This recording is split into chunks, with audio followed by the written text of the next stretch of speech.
a point I feel like in our last episode we kind of didn't really drive that point home, and we didn't really go in. So I really want to go in. There are two things that you touched on it. There are two things that harm istiqamah deeply. They deeply harm them, and that is the concept of shahwat, desires.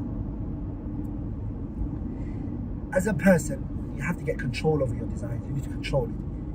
No one's ever going to tell you to not have desires, because that goes against who we created. Yeah. But it's to control it. It's to have it under a microscope. You keep looking at it, checking on it. How is it? What is it? You have it. You keep it on a leash. It doesn't go and do whatever it wants. وَمَا أُبَرِّئُ نَفْسِي إِنَّ النَّفْسَ الْأَمَّارَةُ بِالسُّوءِ إِلَّا مَا رَحِمَ رَبِّي. The nafs calls you to that which is bad. So you have it under control. It doesn't just do what it wishes and how it wishes and the way it wants.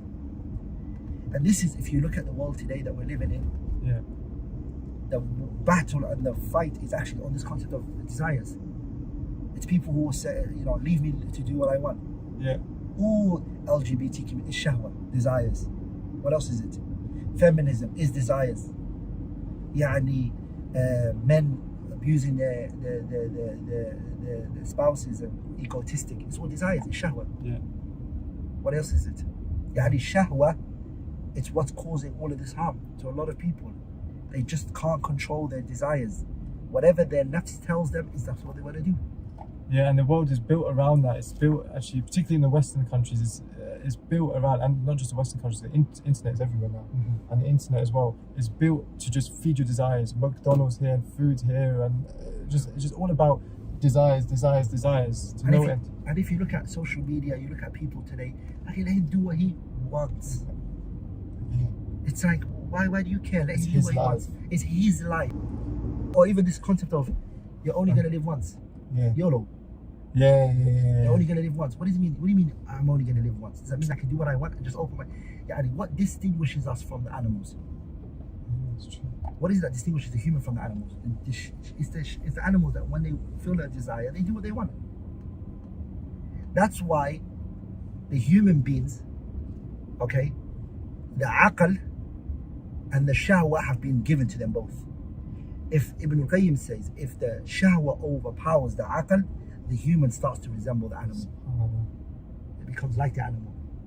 Just like Allah said in the ayah, subhanahu wa ta'ala, إِنْهُمْ إِلَّا كَالْأَنْعَامِ بَلْ هُمْ أَضَلُّ سَبِيلًا. They are like the cattle.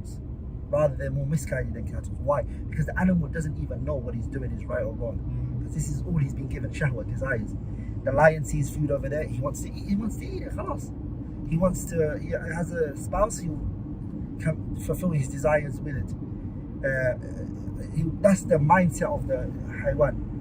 You are made, when the scholars speak about the concept of mukallaf, you're a mukallaf. What does mukallaf mean? Aqil baligh, sanity. So allowing someone to just follow their desires unrestrictedly and say, do what you want. What does it bring out of the person? It makes the person like an animal. And subhanAllah shahid, that is, if you look at this liberal, progressive Muslim mindset that's taking place, which is pushing the Muslims towards that direction. If the sister wants to do this, let her do it. If the brother wants to do it, let him do it. If the father wants to do it, let him do it. If the mother wants to do it, let everybody do what they want. Freedom, give people their choice. You're not gonna like this, so I forgive me in advance. It's funny when people say that and then they go ahead and do it anyway. Yeah. But what part of this series, I do want it to be a little bit more relaxed, a little bit more personal. So I want to bring in a story that actually you kind of taught me a lesson really, and you actually benefited from you. And that was like, I don't know, maybe a couple of weeks ago, we had some recording to do, and I got to the recording destination, and you were there already, and you said that you slept over there. You stayed the night there, and I said, where did you sleep? Like, there's no beds here. You said adab al-nafs.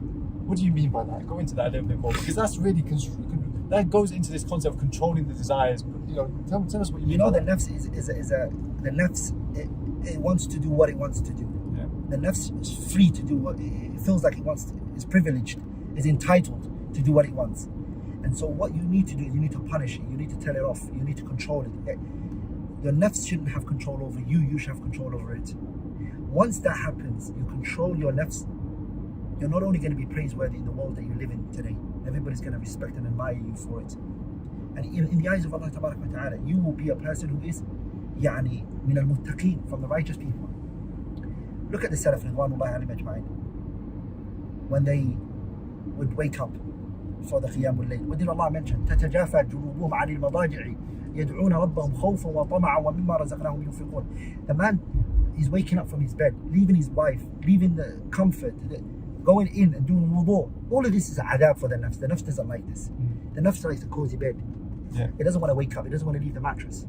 You don't want to leave your wife just cuddling her and being in that proximity with her, and you know, being in that nice comfort. You want to. So the nafs doesn't want that. But the mind and the iman is kicking in. This person is pushing themselves, saying, no, nafs, I control you. Listen, we're going to do this. ولذلك بعض السلف, it was transmitted from them that they used to take a stick, they used to place it right next to themselves, and they would pray and they would pray and they would pray until their legs cannot hold them anymore. And they would take the stick and they would hit their sticks, and they would say to them, you know, do you want Jannah? Are you looking for Jannah? Is that what you want? Well, Abu Bakr and Umar wanted Jannah as well, and they put effort and hard work into it. Does that make sense?